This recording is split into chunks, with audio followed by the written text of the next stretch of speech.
Hai,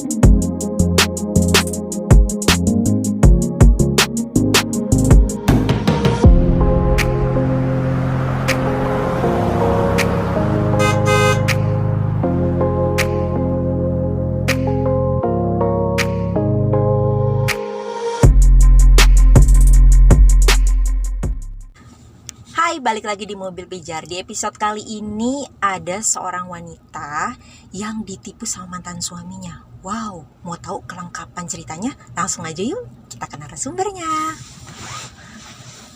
Halo Mbak. Iya Kak, Siapa namanya? nama aku Ayang.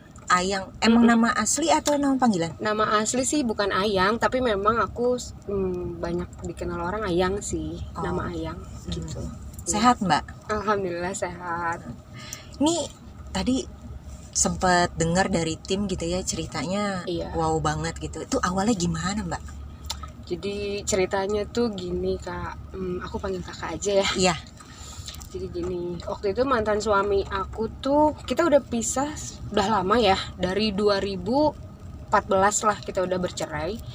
Dia tuh nggak pernah ngehubungin saya atau ngasih nafkah ke anak saya, atau kayak gimana sih, nanya kabar gitu tuh nggak pernah sama sekali sampai saat ini. Jadi dia telepon saya nanyain kabar anak saya, terus ngajak ketemuan, alibinya itu mau ngasih uang ke anak saya gitu kan. Nah terus saat kita janjian ketemuan itu kita ketemu di tempat makan gitu ya. Terus dia alasannya mau ngambil uang ke ATM, mau ketemu sama temannya juga yang mau dikenalin ke saya katanya. Oke, posisinya sorry, berarti Mbak ketemu sama mantan berdua aja? Berdua. Itu pun yang nyetir saya karena memang kan saya yang bawa mobilnya kan. Dia saya jemput di pinggir jalan trotoar gitu sendiri dan dia nggak bawa kendaraan saat itu. Ya udah akhirnya kita ngobrol, kita ketemuan. Kunci mobil tuh kan aku taruh di meja gitu ya. Terus akhirnya dia pergi bawa kunci mobil. Dia bilang dengan alibinya dia, kalau saya nggak bawa kunci mobil kamu, nanti kamu kabur pergi. Jadi saya bawa. Terus aku kan udah tahu latar belakangnya, dia memang suka kayak nipu-nipu gitu, kayak suka ya nyuri-nyuri gitulah. Tapi dia bilang kalau ke saya tuh kayaknya nggak mungkin deh, karena kan mantan istri, dia bilang gitu. Oh ya sudah, saya bilang saya percayalah dia pergi ke depan. Ternyata mobil saya dibawa saat itu sama dia gitu. Sorry, tapi waktu itu izinnya itu mantan suami kemana? Ambil uang untuk dikasih ke saya dan dititipin buat anak saya. Walaupun uangnya tuh ya Kak nggak seberapa, paling maaf ya kayak cuma 100.000, 200.000 gitu, tapi saya menghargai itu gitu. Yang penting perhatiannya. Iya, saya tuh cuman kayak gini loh, dia nanyain kabar anak saya aja itu menurut saya udah bahagia banget ya, namanya perempuan. Gimana ya, jadi kayak ya udahlah gitu, nggak apa-apa lah gitu dengan dia nanyain apa kabar anaknya gitu, atau sehat kah, atau masih ada kah, itu saya udah seneng banget gitu. Ternyata enggak, dia malah nipu dan bawa kabur mobil saya saat itu. Ya udah, kejadiannya cepet banget, jam 6 maghrib tuh dia udah nggak bisa saya telepon lagi, nomornya dia pun udah nggak aktif dan dia udah pergi kabur. Itu sadarnya dia kabur tuh menit keberapa atau gimana? Sempat lama juga Kak, soalnya kan tasnya dia ada di meja makan itu ya. Oh, jadi dia ninggalin ditinggalin tas. Pas saya cek isinya tuh udah nggak ada, dan handphone saya tuh saya teleponin nggak bisa-bisa, sampai yang punya restoran nanya, kenapa Kak dari tadi kok kayaknya gelisah banget gitu. Panik kan gitu ya. Terus aku bilang gini, mobil saya dibawa deh kayaknya sama temen saya bilang kayak gitu. Dari tadi loh diteleponin ya nggak bisa-bisa saya perhatiin, karena memang kan tempat makan itu sepi banget kan, jadi cuman kita berdua aja kan. Iya gitu, akhirnya sadarnya ya pas maghrib dia emang udah nggak ada dan bawa kabur mobil itu. Ya udah, saya udah nggak bisa apa-apa, nangis aja saat itu ya, pingsan, nangis, bingung harus kayak gimana juga kan, nggak bisa ditelepon juga, dan keluarganya juga memang udah nggak mau tahu dia gitu, dan memang dia udah nggak tinggal dengan keluarganya lama gitu. Akhirnya melakukan proses Akhirnya saya laporan? Ya, proses laporan di Cibinong, di Polsek Cibinong. Sempet juga polisinya ada curiganya kerjasama sama, karena kan itu mantan suami ya, jadi aku tuh susah gitu untuk speak up ke orang, ke laporan, ke asuransi. Jadi disangkanya ada kerjasama gitu, tapi ya udah aku cuma bisa pasrah, berdoa, kalau aku tuh ya emang bener ditipu dan dia emang bener ambil mobil saya gitu. Itu juga mobilnya bukan punya aku Kak, punya teman aku. Sempat keluarga yang punya mobil tuh marah sama saya, sempat lah kayak ada nggak percaya gitu ya, mungkin bisa aja tuh mantan suaminya kerja sama gitu kan. Makanya saya di situ mental saya tuh kayak hancur banget lah, sedih, kayak udah nggak bisa saya rasa apa yang saya rasa tuh, kayaknya udah kok tega gitu. Dia tuh ada anak dari dia darah dagingnya gitu, yang selama ini saya hidupin anak saya, selama ini saya nyari uang buat anak saya, yang selama ini saya kerja itu emang sendiri untuk anak saya gitu. Tapi dia kok tega datang cuma telepon terus akhirnya mau ngambil mobil saya, nipu saya gitu loh. Jadi gini, saya nyari uang buat anak saya kayak mati-matian gitu Kak. Kadang kita sedih ya, anak saya gini, mah namanya kan Vino ya, Vino mau beli ini ya mah. Kita tuh kayak muter otak gitu, gimana caranya supaya anak saya bisa bahagia, apa yang dia mau saya harus turutin gitu kan. Dengan saya udah pisah sama dia aja saya udah kayak gimana sih, kesiksa lah dia gitu ya pasti kan. Jadi saya tuh segalanya untuk anak saya, kenapa dia nggak ada otaknya gitu Kak, nggak ada kayak apa ya, pikirannya gitu loh. Kenapa bisa tega gitu ngelakuin itu sama saya?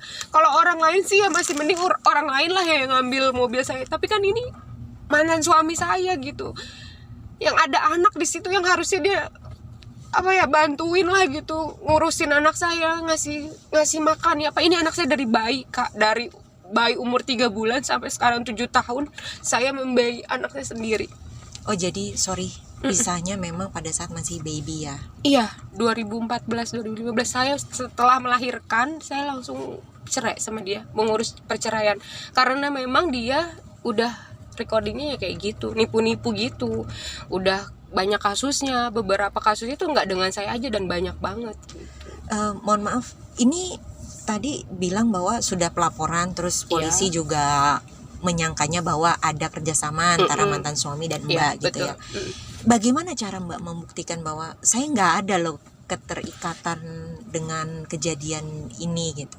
Awalnya sih saya nggak bisa menceritakan kalau saya tuh benar atau saya tuh nggak kerjasama gitu ya. Saya cuma bisa berdoa aja sih Kak, berdoa, saya sholat, saya ngaji. Saya nggak bisa juga bilang kalau diri saya tuh nggak terlibat gitu kan. Nggak ada yang percaya juga kan saat itu. Tapi dengan berjalannya waktu, dengan penyelidikan polisi juga mungkin pinter kan ya. Akhirnya alhamdulillah dengan sendirinya, terus dibantu juga sama doa orang tua saya, sama anak saya mungkin juga ya. Akhirnya semuanya dia ketangkep, dia cerita semuanya kalau memang dia sudah merencanakan untuk ngambil mobil saya, yang dia tahu padahal itu bukan mobil saya gitu. Akhirnya ya sudah, dia ngomong kalau dia ngambil mobil mantan istri saya dan saya jual mobil itu seharga 35 juta dan uangnya dipakai sama dia untuk hidup dia dengan pacarnya dan anaknya gitu. Oh, jadi dia sudah menikah lagi gitu ya? Menikah sih sepertinya belum, tapi dia punya hubungan sama seseorang itu Untuk membiayai hidupnya gitu. lah pokoknya. Dan itu saya nangis banget dengernya ya, karena menurut saya anak saya dia nggak perhatikan darah dagingnya gitu ya. Dia nggak pernah dia tanya atau nggak pernah dia inget tentang anaknya, tapi dia membiayai hidup orang gitu ya. Ya udahlah, saya cuma bisa pasrah.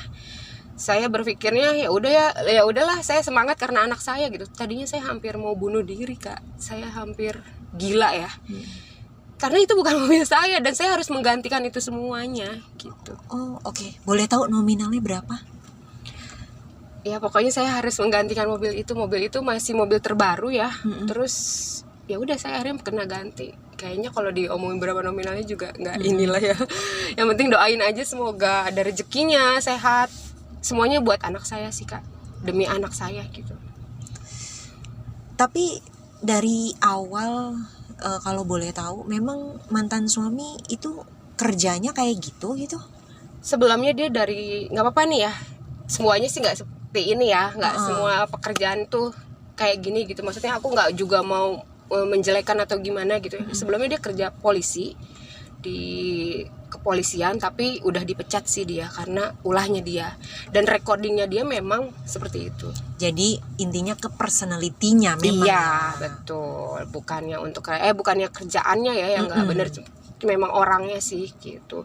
Dan dia memang udah dipecat lama juga dan nggak ada kerjaan, jadi nipu-nipu, modus-modusin. Dan itu nggak ke saya aja, ke supir Grab, ke teman-temannya juga ada beberapa yang motornya diambil, yang ditipu. Terus dia yang memang pinter sih, karena dari kepolisian, maaf ya, maksudnya dia tahu jadinya alurnya dia harus ditangkap. Kalau misalkan dia pinter banget Kak, polisinya itu sampai bilang kalau dia tuh kayak apa ya, belut lincah gitu. Ditangkap itu yang bener-bener susah banget, bener-bener susah. Dan polisi tuh nggak percaya kalau itu tuh saya mantan istrinya, kok tega gitu ya melakukan itu. Dan saya sempat viral juga di Polsek Babakan Madang itu, karena kan saya marah lah kayak apalah gitu ke dia tuh. Dan dia cuma diem gini, maafin saya ya yang saya makin emosi. Lo enak dengan bilang minta maaf, gue kemarin mau mati bunuh diri, kenapa lo kemarin ketemu gue nggak lo buang aja gue sekalian matiin gitu ya, maksud lo nyiksa gue gitu, kata saya gitu. Lo nggak mikir gue ngehidupin anak lo, kata saya gitu. Terus dia cuman ya udah maafin, jangan dibahas, karena dia takut gitu.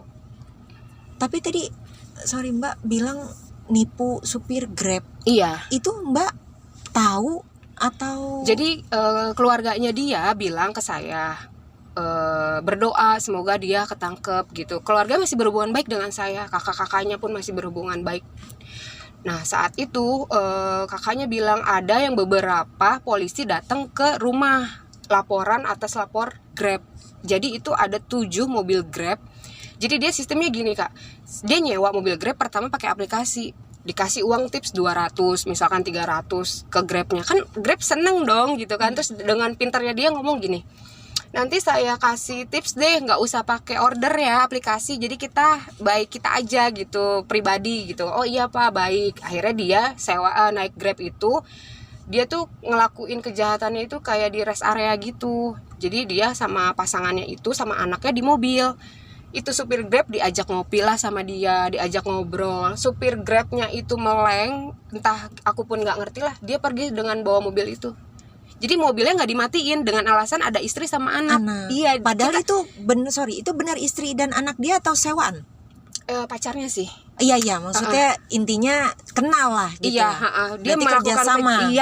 Kerjasama dengan orang itu gitu. Akhirnya Grabnya ya udah. Saya ngerasa di posisi Grab itu saat kehilangan ya, saya langsung merinding dapat kabar itu, karena mobilnya dia dibawa, handphone dan dompet semua ada di mobilnya. Dia tuh sendirian di rest area, bingung katanya harus gimana. Pelongo, nah itu yang saya alami saat itu. Makanya saya langsung berdoa, saya langsung kayak nangis, kayak ya Allah tangkaplah nih orang gitu, ketemu di mana kayak apes, kayak harus apes nih orang gitu. Maksudnya udah kelewatan, ya Allah ngelakuin kejahatannya itu udah iyalah, udah kayak gimana gitu kan. Akhirnya dia ketangkapnya dengan kasus lain. Alhamdulillahnya pas itu saya dihubungin sama kepolisian, dia udah ketangkap. Akhirnya ya udah. Sorry, boleh tahu kasus lainnya apa? Dia bawa motor, kabur motor di daerah Babakan Madang. Oh, intinya pencurian juga. Iya, dan dia sempat hura-hura happy dengan uang itu, dia bilang gitu. Jalan-jalan sempat ke Bali kok dia dengan uang itu, dan mobil itu dijual 35 juta, 20 juta, paling besar ya 35 juta, karena kan bodong kali ya, nggak ada aplikasi apapun gitu. Jadi berarti dia memang sudah punya spesialis penadah ya? Memang ada. Itu orang-orang Sukabumi, dan orangnya sampai saat ini ngumpet. Rumahnya kita udah tahu nih, tapi dia ngumpet, dia nggak pulang-pulang gitu. Cuma kita ya udahlah, yang penting saya udah ganti rugi mobil itu, udah saya iniin, tapi ya udahlah gitu. Terus sekarang aja. Posisi suami? Mantan suami. Iya, posisi mantan suami. Sekarang dia lagi di tahanan Cilodong. Dia di Cilodong, belum tahu juga kena berapa dengan kasus yang dengan saya nih ya. Tapi kita udah sidang, udah beres, udah selesai gitu. Jadi saya udah nggak ada perlu lagi sidang lagi. Dan dia mengakui kalau dia memang salah gitu. Berarti memang status dia sudah tahanan. Sudah tahanan. Dan nanti dia selesai dari kasus saya, ada lagi kasus lain gitu. Cuman yang gak habis pikir kenapa dengan saya gitu, yang mantan istrinya dan yang ada anak darah dagingnya ya, yang selama ini dia gak pernah mau tahu anak saya gitu. Sorry, kalau boleh tahu berapa hukuman yang dia dapat? Aku sih belum dikabarin ya Kak dari jaksanya berapa lama, tapi yang penting aku udah membuktikan ke orang-orang kalau aku gak kerja sama dia. ke yang terutama temen aku yang punya mobil ya, terus ke keluarga aku. Tapi ya udahlah gitu, itu aja sih. Mau dia nanti kena berapa, misalkan pun cuma 1 tahun atau 2 tahun, ya udahlah gitu. Yang penting aku membuktikan ke orang-orang aku nih nggak kerja sama dan emang bener-bener pure aku ditipu gitu. Itu poin utama kamu Iya, ya. itu aja sih kalau aku, sama keadilan aja lah gitu. Kalau untuk yang berapa lamanya biarin lah gitu. Toh nanti dia melakukan kejahatan itu pasti ada ininya kok gitu, hukum alam lah, nanti dia merasakan kok gitu. Tapi sampai saat ini dia masih kayak neror saya, masih kayak WhatsApp dengan nyuruh temennya yang di, saya pun nggak ngerti ya di sana bisa megang handphone atau gimana, tapi dia masih neror saya sampai saat ini. Nerornya untuk Minta apa? dikasihanin terus neror gitulah. Pokoknya keadaan dia di dalam penjara ini nggak enak gitu, dengan foto dia tiduran, dia disiksa, dia segala macem gitu. Cuma saya nggak gubris juga sih, biarin aja lah gitu. Masih neror sih sama saat ini dia ke saya. Ada kepikiran nggak, nyesel nggak sih dulu sempat kenal atau nikah atau? Kalau nyesel sih enggak sih kak, kayak udah hidup ya, udah takdirnya, kayak Allah tuh udah kayak Allah tuh nggak mungkin ngasih cobaan ya, ujian kalau kitanya nggak sanggup. Itu sih saya jadi itu yang saya pikirin. Mungkin Allah kasih saya cobaan tuh karena saya bisa mampu ngelewatinnya, walaupun apa-apa ya saya sendiri gitu, sama doa orang tua sih pastinya. Ya paling itu sih, nggak ada penyesalan sih.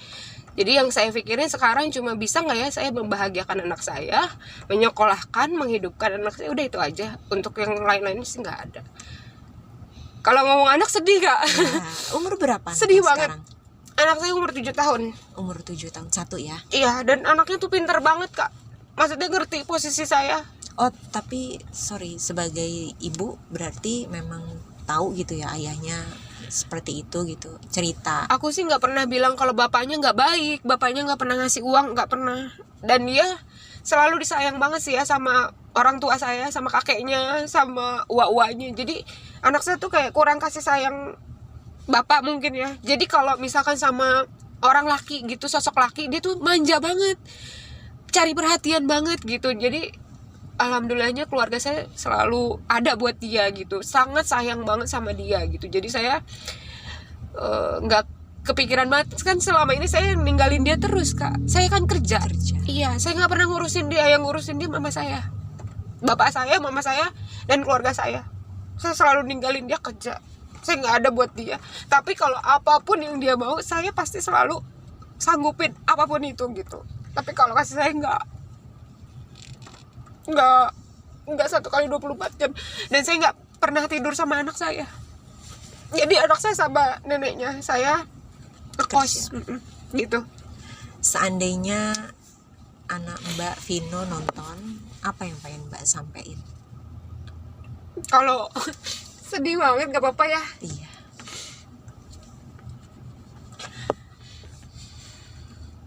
Maafin mama ya dek. Mama belum jadi ibu yang baik buat Vino. Tapi mama janji, mama selalu membahagiakan Vino apapun itu. Tapi Bapak nggak bisa kasih, ya gimana sih ya, ada terus buat Vino nggak bisa. Cuman paling nggak Vino ngerti semuanya tuh buat Vino. Buat Vino lah segalanya. Yang mama lakuin saat ini juga untuk Vino. Ya paling itu aja sih kak. Jadi anak yang pinter, anak baik. Aku selalu bilang sekolah deh yang pinter, anak baik dan benar, punya akhlak yang baik, udah itu aja.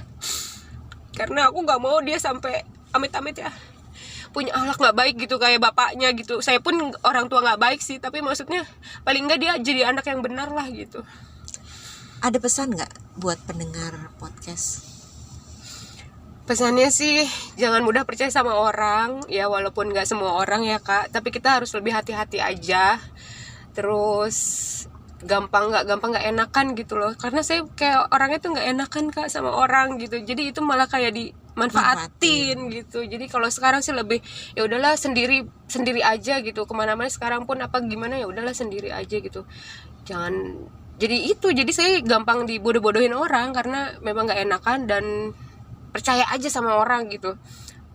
percaya banget lah saya tuh sama siapapun. Jadi saya selalu nilai orang tuh udah baik, dia baik kok. Nanti kalau udah kejadian baru, itu sering banget saya kayak gitu.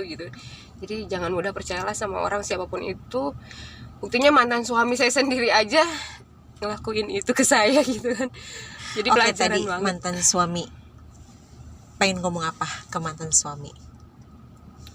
Kalau untuk ke mantan suami, maaf ya, maksud keluarganya pun nggak mau ngomong apa-apa sih. Saya cuma ikhlas, ridho lillahi ta'ala, apapun yang dia kasih ke saya ikhlas.